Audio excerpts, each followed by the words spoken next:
I'm going to be adding to my Autumm Spellbook pages, and I thought I'd take you along. I'm collecting leaves because I found a new technique of preservation, and I'd like to switch out some of the leaves that I had put in the springtime with new, more vibrant leaves. So I'm going to show you how to do that.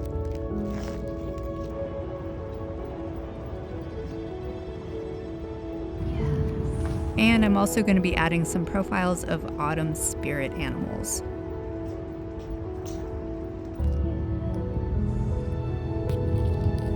Recently, I went on a late afternoon walk with my dogs and collected some of the gorgeous leaves we encountered. Autumn is just scrumptious, isn't it? And it always feels so fleeting, too. In some ways, I feel lucky that where I live, we have mild winters. So it feels like the beginning of autumn all winter long. But what I miss is the depth of the biting cold.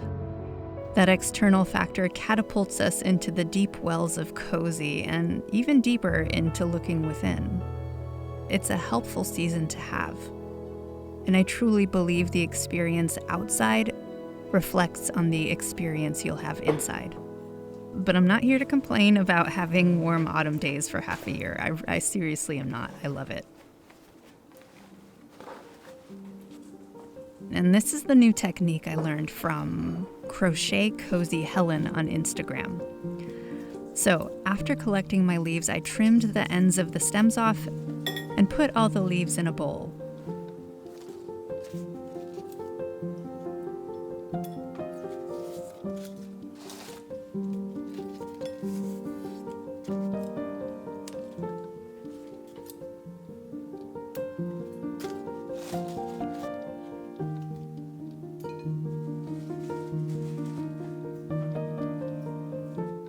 I then added 1 part water and 1 part glycerin.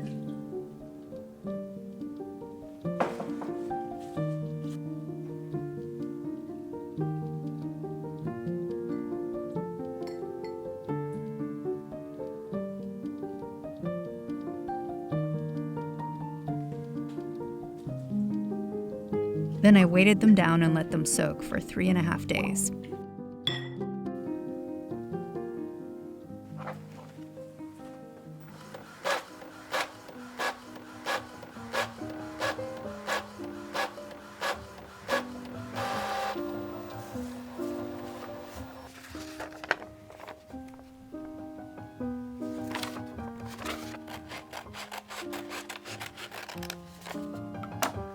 This is what I'm calling my animal spirits of autumn, and these are animals that I've actually in some way have worked with. They've been in my life in some way, so I wanted to include a little like place where I could include them.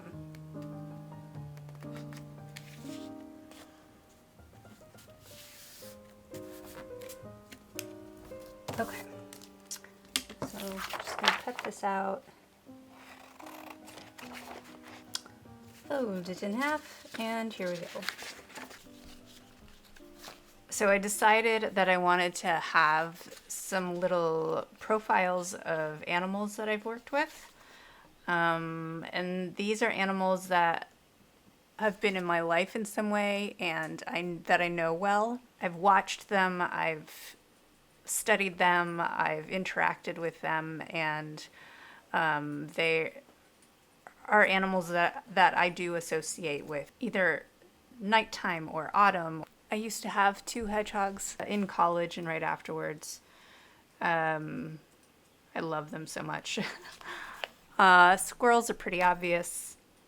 Cats, I've had 3 cats. Rats, I've had 2 rats, and crow, and obviously have not had a pet crow, but I feel like connected to them and they are a part of my practice. So what I included here is what I feel their best correspondences are. So for the hedgehog, comfort, home, protection, family, caution, happiness, self-soothing, vulnerability, and the maternal. And then just a little description of what I could do with their quills or just how I could evoke them. And then I have, this is something that nobody talks about, and I think it's very important and gives us a lot of information for people who do read the subtle, and that is movement, plants, animals, people, even situations. But nobody talks about how things move and what that means, like what the correspondence is of literally how life force expresses itself through an entity, basically like the spirit and how it moves. So I am also profiling them with movement.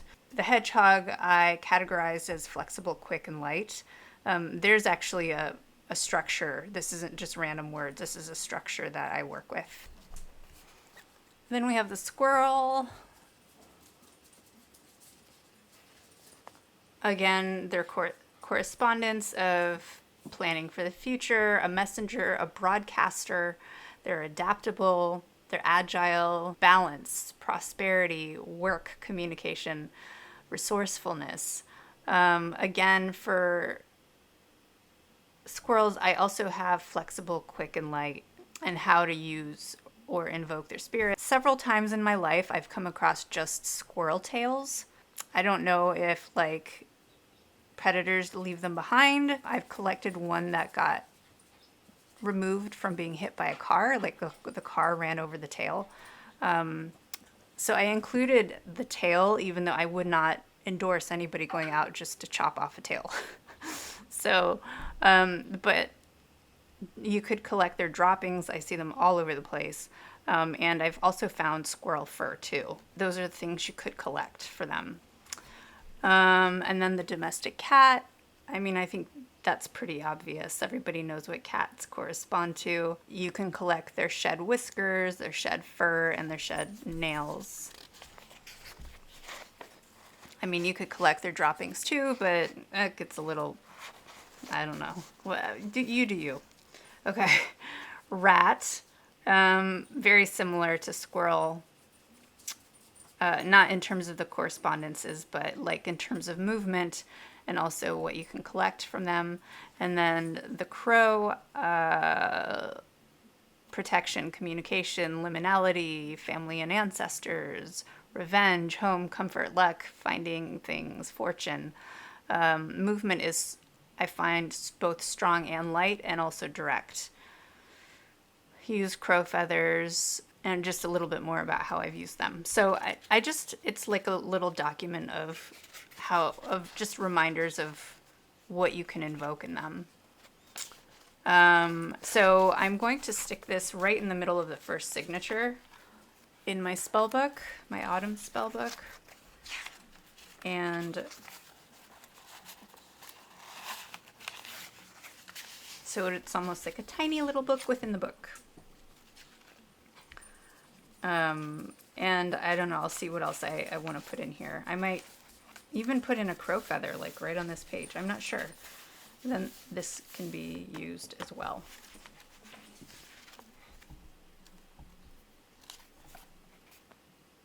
All right.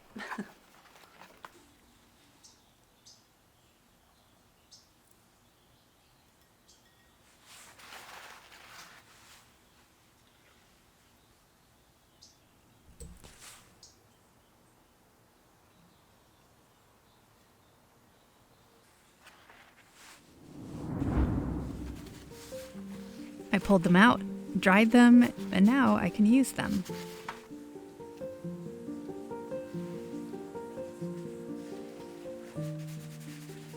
I don't know if this part is necessary, but it kind of takes some of the shine, the extra glycerin off. They turn out pretty. They're a little subdued, but they keep their patterns and colors for the most part. It's pretty neat.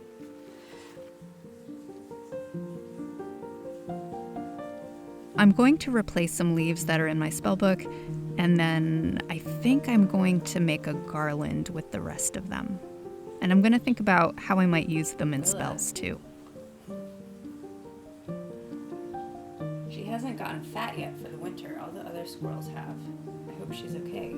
Okay. So what I want to do with these leaves is switch out some of the leaves that I had glued into my spell book in the spring with some of these, because the ones in the spring have just really lost all, I mean, they're still kind of colorful, but these are nicer, I think. No? The only thing is they are a little bit like, because of the glycerin, they have like a wetness to them in a way, like an oiliness. So I need to think about that too, because I think the pages might get oilied up. Oilied. New word, oilied. I'm just taking a gander here, a look at what I might be able to do with these leaves in my book.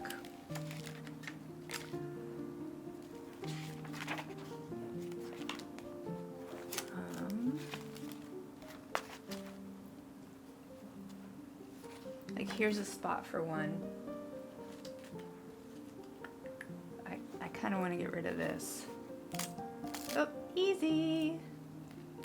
It comes off really easy. This one's okay, I guess. But like, if I stuck this in here, maybe I'll try and tape it first. I do have double-sided tape here. Let's see how this works.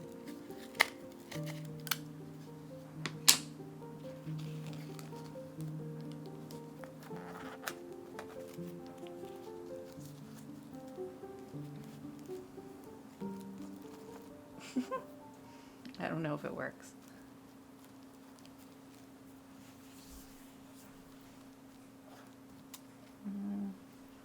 Yeah, I don't think it works very well. But a little one. Like that. That's pretty. Let's go with that for now and see how it goes. So I'm just going to use the double-sided tape to stick it in and see if it sticks, number one, but also I'm going to put a page on here to catch any extra residue that these leaves might have on them still.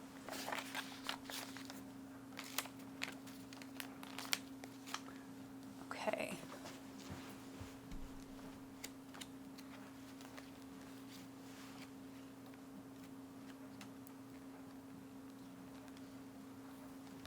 All right, and then we have these leaves. They've also lost all their color, so. Oop. This one, well, it's a little more stuck. Yeah, that one's not coming off. This one's still pretty though. I can't find my Mod Podge, so I don't know where my glue stick is either. I clearly put them somewhere without noting where I put them, because they're not in the usual spots. Maybe I'll just leave those there since they're kind of stuck and just add new ones. Like, that's pretty gorgeous. That leaf is just phenomenal, I say. Phenomenal.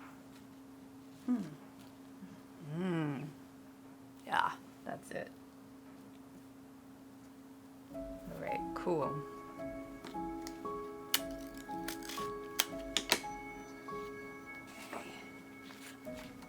Cool.